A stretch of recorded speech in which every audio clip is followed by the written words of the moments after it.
You should be telling your students how you studied when you were a university student. You should be talking with them about the challenges you faced in your discipline and the strategies that you used. For example, if you've given them a task to do, say, you know, when I was your age, this is the way that I learned this information. It makes you more human. It makes you more approachable. Because otherwise, in their minds, it was easy for you. Okay? And so, I don't think learning was easy for all teachers. I think every teacher had to work hard. So, you should be able to tell your students.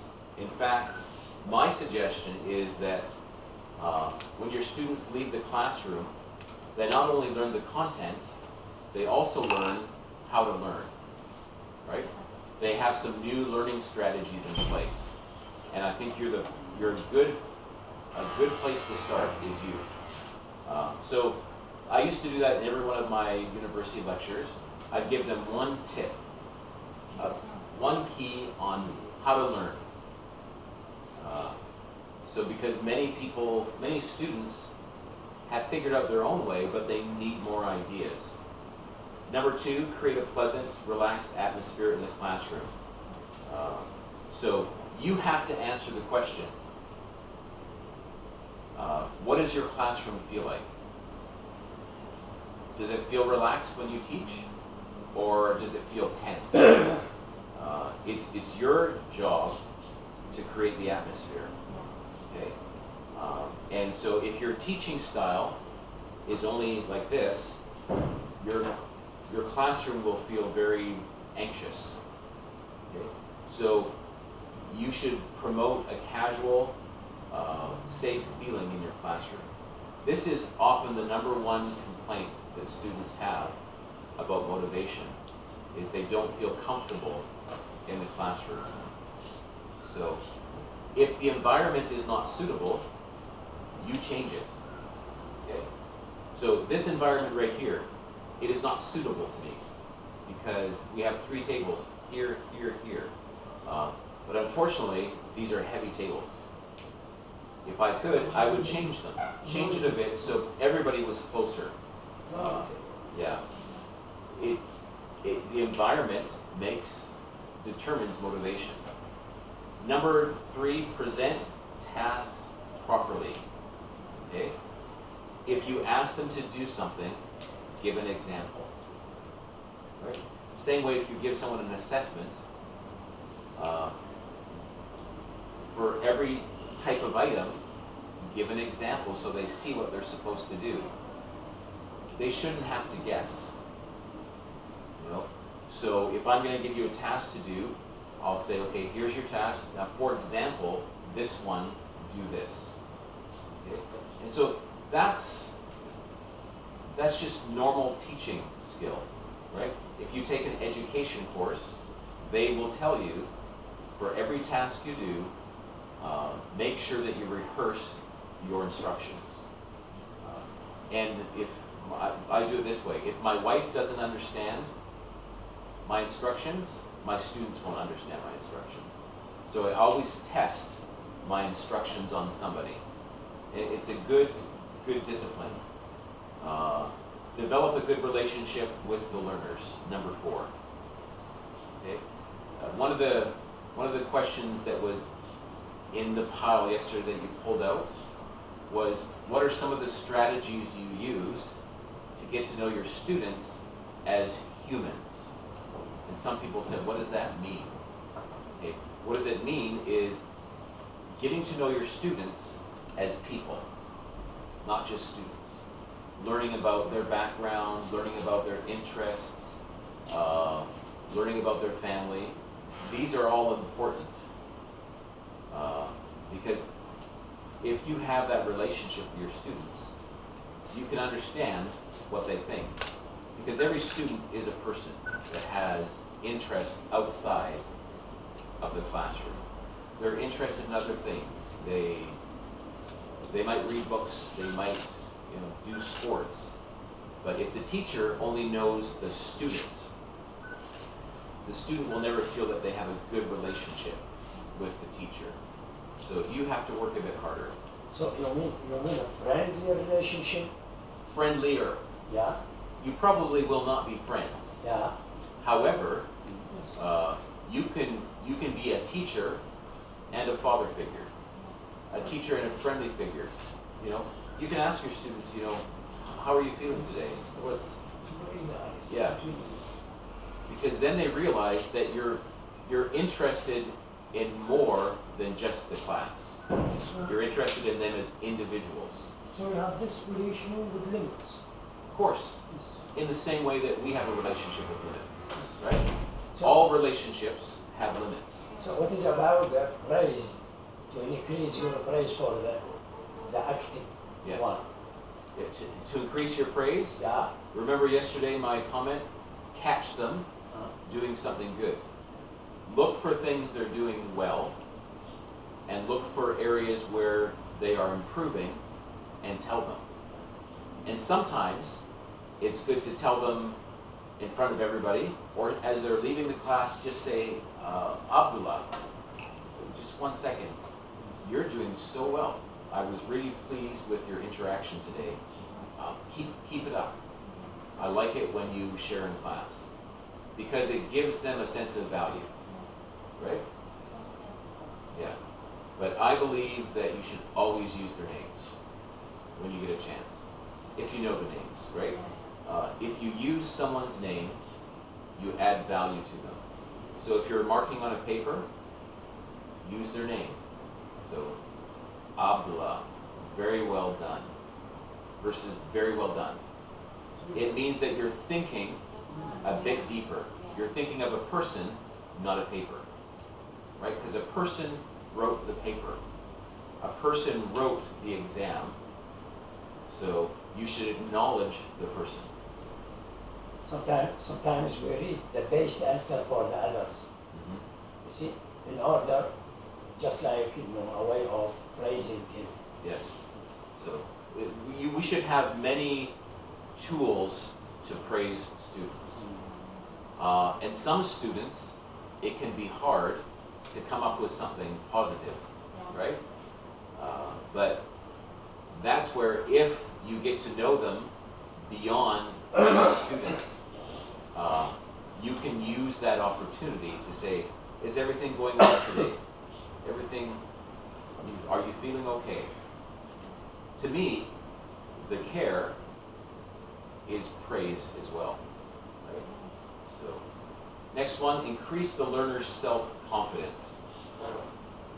Okay? That's, we've been talking about that. Use their names. Look for things they've done well. Even if you have to think before class and think, okay, this person's doing this well, this person's doing this well. I don't have a good memory all the time. So I sometimes have to write things down. It's okay for you as a teacher to write things down. Okay, and finally, talk with students about strategies for learning. So it's, and I've got some things for you that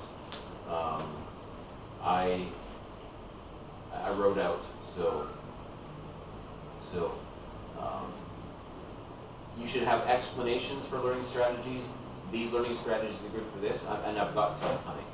Okay, reasons for using learning strategies and models. Okay, and this next slide is not on your paper, but I think you'll probably enjoy it because these are things that I share with my students. So number one, so this is extra information. Okay. One strategy was I call spaced practice. Okay, that is, train your students. Tell them if you have a lot. Most students are taking 4 or 5 classes at one time in a semester, 3 or 4 classes. Okay, so every one of those classes has work, right? Some students will spend 3 hours doing one course, 2 hours doing the next course, then this, then that. That's actually a poor strategy. We suggest half an hour increments. Half an hour of this, half an hour of that, half an hour of that, back to this. Because if you get stuck, you'll lose motivation. And by the time you get to the next course, you'll be exhausted. So spread it out. And so I call it setting margins. Okay? Hey, welcome. Hey, how are you? Bring your son to birthday. Hey, kid, how are you? You look fun. Yeah? Yeah? What's your name? محمد. How are you doing? محمد روح نام. Okay. So,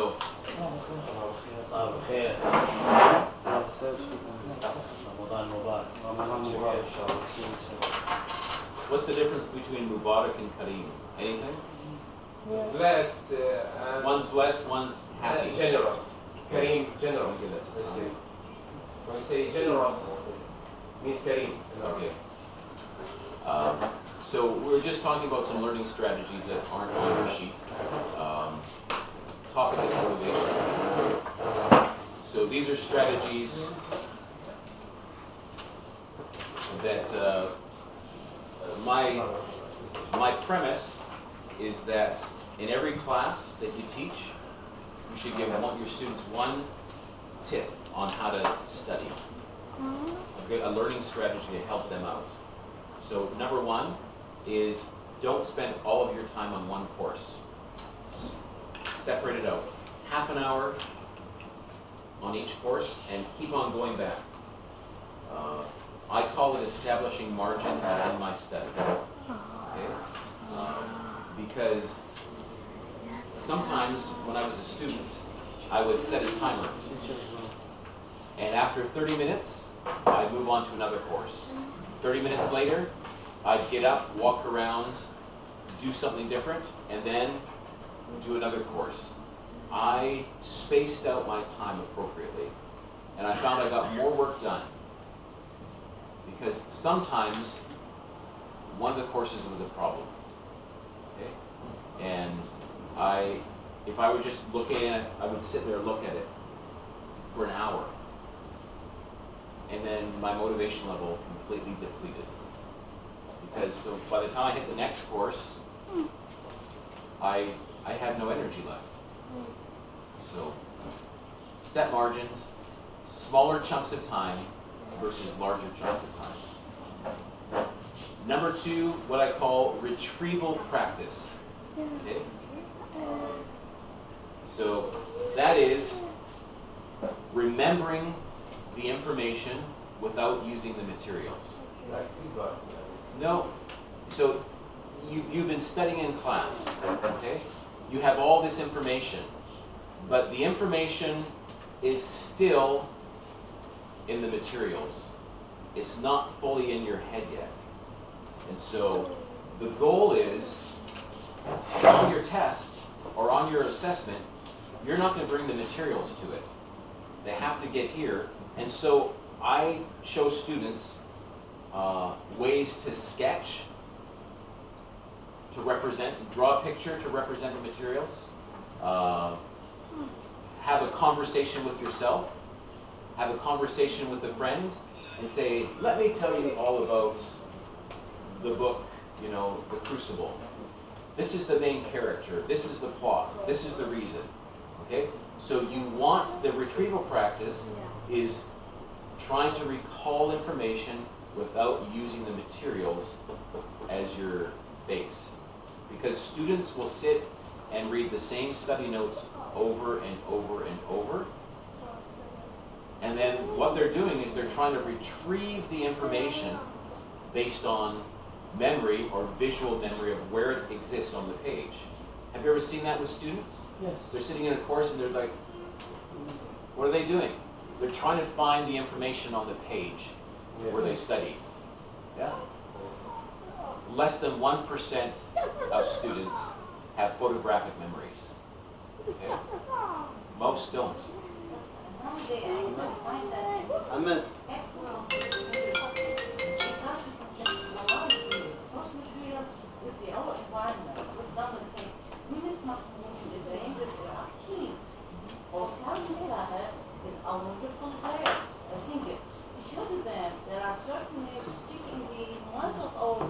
they already know in our culture. Yeah. So when they get employed and involved in the text itself, this will help the student to memorize everything easily.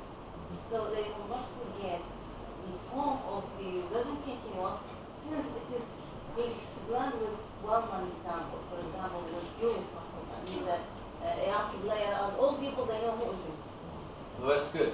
So that's one strategy, but I like to have a variety of strategies to teach the students to do that. Sometimes they just rewrite everything in their minds. I think for some people, a study group is the best, where they say, okay, for the next 15 minutes, we're going to write down everything we know about the subject, then we're going to exchange papers, and you're going to add to my information, and we're going to exchange papers. What it does is it makes the material living, not just paper-based. Some people are very visual.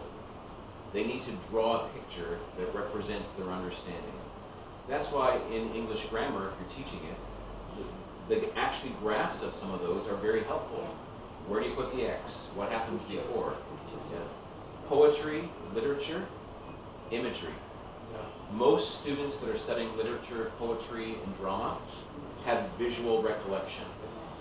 So if they're only writing, and none of the assignments are posters or, draw a landscape of, where did, I don't know if you do Jane Austen or anything like that, but draw the landscape that you envision in that, and then tell the story from that landscape. Okay?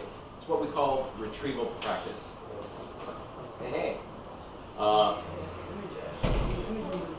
Imagery is the part of the language that simulates our sensory organs. Yes. Anywhere you want. Yeah. So, but surveys that have been done in educational fields say that all the teachers talk about it, very few do it. They don't come up with ideas for their students to use imagery and pictures to help remember. I brought a picture. I used Chevron about WHO, the news goes up. When Dragons portrait about Icarus, the fallen, one of my students brought me a picture. I used to show them. It's good. I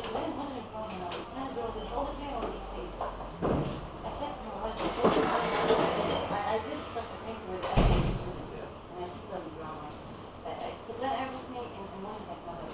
Yeah, so something I do for assessment is I'll tell students the only thing you can bring, obviously your pen, eraser, but you can bring a picture in with you. A picture that you've drawn that will help you recall the information for the test. And it's amazing what the students will do. So the next one is elaboration. And so by that, what you do is you take a subject and then you ask yourself questions, or ask somebody a question, one of your friends questions. So what's your favorite Hemingway novel? Anybody? Old Man in the Sea. Old Man in the Sea. Don't Talk the Bells. Yes. Farewell to Arms. Stop. So, a student is preparing for a final assessment of the Old Man in the Sea. So then they begin asking themselves questions or their friends questions. Describe in detail, in every detail, what the main character of the novel looks like. He was an old man who fished alone. But what about his skin? What did his skin look like? Okay. Describe the boat. The skin. Yeah. So elaboration takes individual details and expands on them to see if the students, because those are the type of questions that are asked on those tests, right? But if you're teaching linguistics, and it's solely you're doing verb forms, then you elaborate on, okay, I'm going to describe 5 of the most irregular verbs, and these are the situations where they occur, okay? And then, well, when do they occur in a sentence? Where do they occur in a sentence? Where do they occur in a clause? What kind of clause do they occur in? But this, again, these are strategies you need to teach your students. one strategy a day. So I'm not going to say you're a poor teacher. You're not. You're a good teacher. But I think a teacher that cares will give the content, but as well, at least once a day, one little tip about how to learn the information. It should start with your experience. Okay? Because I imagine, what are we, 1, 2, 3, 4, 5, 6, 7 of us? Every one of you learned your content differently. You had strategies that you use. Therefore, if you want your students, you want to win their hearts, talk about your struggles learning and what you had to do to overcome those struggles. I promise you they'll see you as a different person. Concrete examples. I think this is already something that interleaving first. And interleaving is quite typical. Somebody actually, he's not here, he teaches phonology and phonetics. And so, you too? Mr. Haider. Haider, yeah. So, usually when someone teaches those, when there's homework, you've got 15 questions of one type, 10 questions of another type, 5 questions of another type. It's typical homework. And students go through it one by one. And this is something I've discovered with my son. Is it really necessary to do all 15 at the same time? Actually, it's not. I tell him to do 2 of this, to do the next one, 2 of the next one, 2 of the next one, then come back, do a few more, a few more, a few more, a few more. Don't repeat the same process every time you study. If you're given a worksheet to do, even if, I don't know, when you give an exam to your students, do you give them any, what do you tell them before they take their exam? Do you give them any tips? Any suggestions? I tell them everything is important. No, but when you come to class, it's like, hey, here's the exam. Everybody sit down, make sure your pencil's sharpened or you got a pen, blah, blah, blah, blah. But what strategies do you give them to do well on the test? What's my formula? Read carefully. Yeah, I ask them, mind your language, punctuation, handwriting style. Invent briefly, for example. These are things for them to revise the language. To start from the easy one. Okay, here's what I do. Everybody, for the next 5 minutes, don't start the exam. Read the entire exam from the beginning to the end first, and then mark down in the columns which ones you're going to do first, second, third, fourth, fifth. Because some students, they get the exam,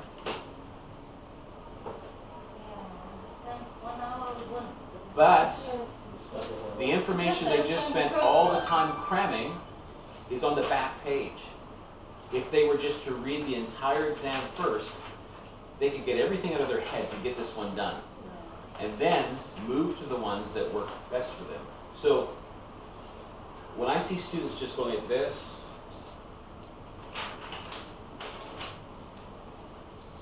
I think, wow, they're wasting their time. Yeah, but well, we already found a solution for this problem. So we start from the easier question and then to the harder one, because we know that our students they will, just like they will start from the first point and they will. Yeah. So we put the easier one over there and then we go. That's nice of you. Yeah. Very kind man. But I don't like the idea. Do you know why? Because we haven't taught them the strategies to learn and to give information. If they've been doing it all along, this test is just a test. You can do it in whatever order you want to do it. When I realized, I don't know how old I was. I think, unfortunately, I was probably in my senior year of high school. And somebody had said, man, you just start at the beginning and move to the end. I said, yeah, what else am I going to do?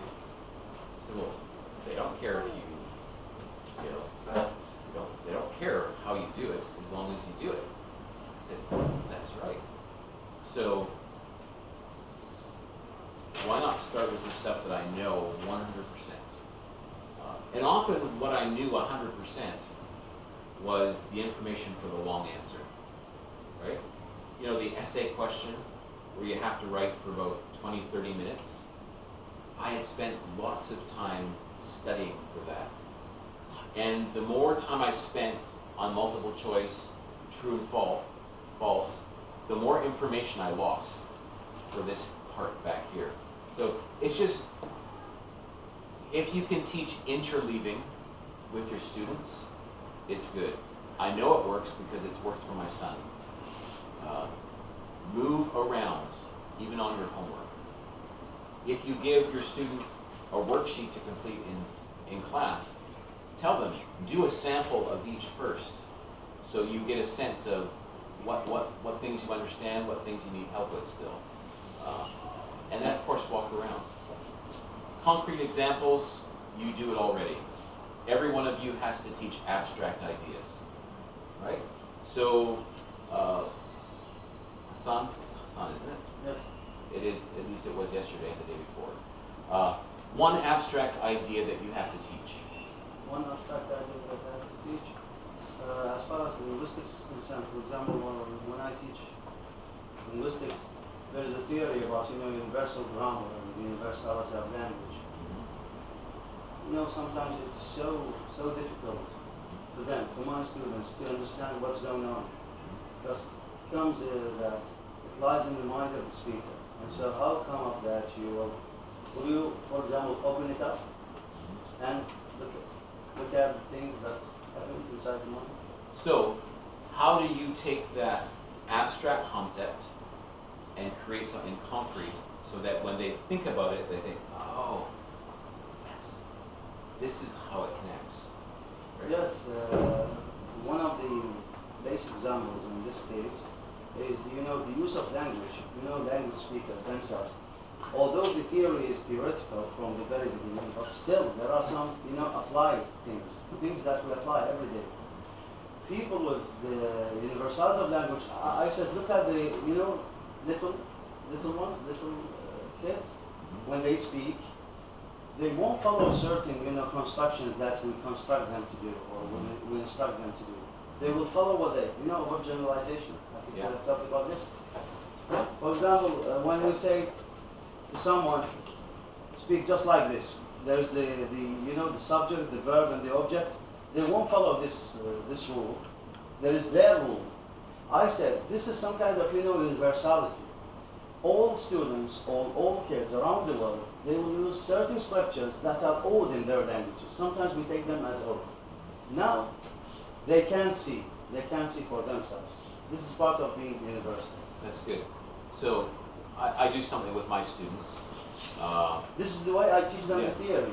Yeah, I do something to prove that there is maybe a little black box in your head, and that there is a deeper structure, right? Because universal grammar, the deep structure, the surface structure. So, this works with English students, so you'd have to do something in Arabic. So, I show them this word, right here, and I say, how do you pronounce that? They look at it. You want to say it? You said it right. Yeah. Well, you know what? That word does not exist. It's not a word. I made it up. But you had the syllable right. Right? Asian. Right? So these students, and I say, and is this a word? No. How do you know? Well, that doesn't exist. Before they even have to think about it, something internally tells them already. So I give them lists of words and say, just say them. And they get the stress, native English speakers of course, get the stress right without a problem, because deep down, it's already there. And then I write a story with a whole bunch of new words in it, and they have no problem reading it. So what we do is we look for ways to have abstract ideas made concrete. And so my suggestion is, for every abstract concept, have something very, very concrete that when they remember the class, they'll think, oh, he did this to to tell us about this weird thing. They can't correlate. Yeah. They will relate things.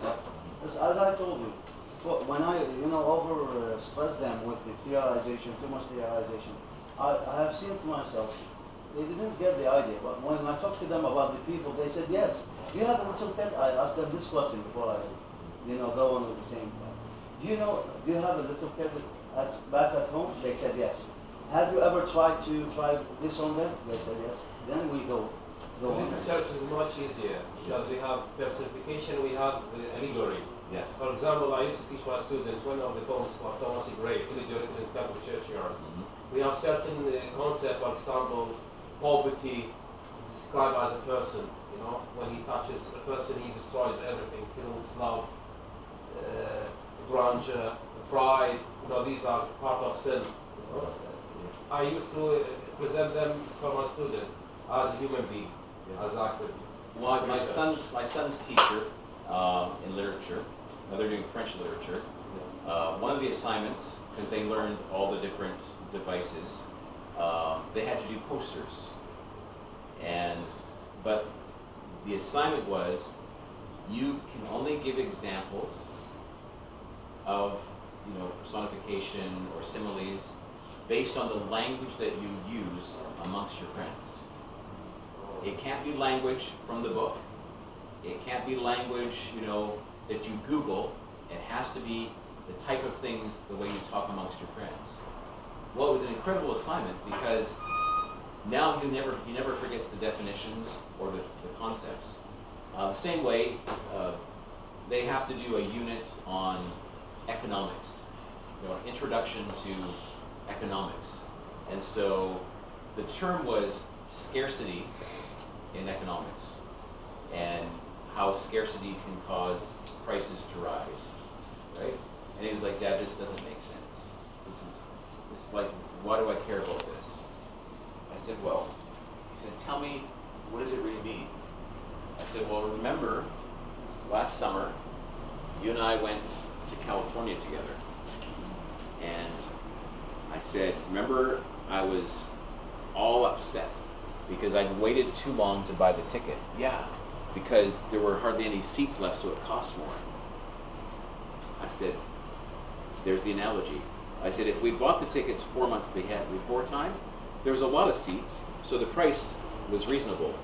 I said, but as soon as we decided to buy the tickets, there were fewer seats available, so they could charge more. I said, this is the principle. This is the concrete principle. I said, so if you want to teach strategies that aid in motivation, concrete examples, and finally what I call dual coding, which I think a lot of you use already, and that is combine words with audio, combine words with visuals. Make sure your lectures always have a multimodal approach.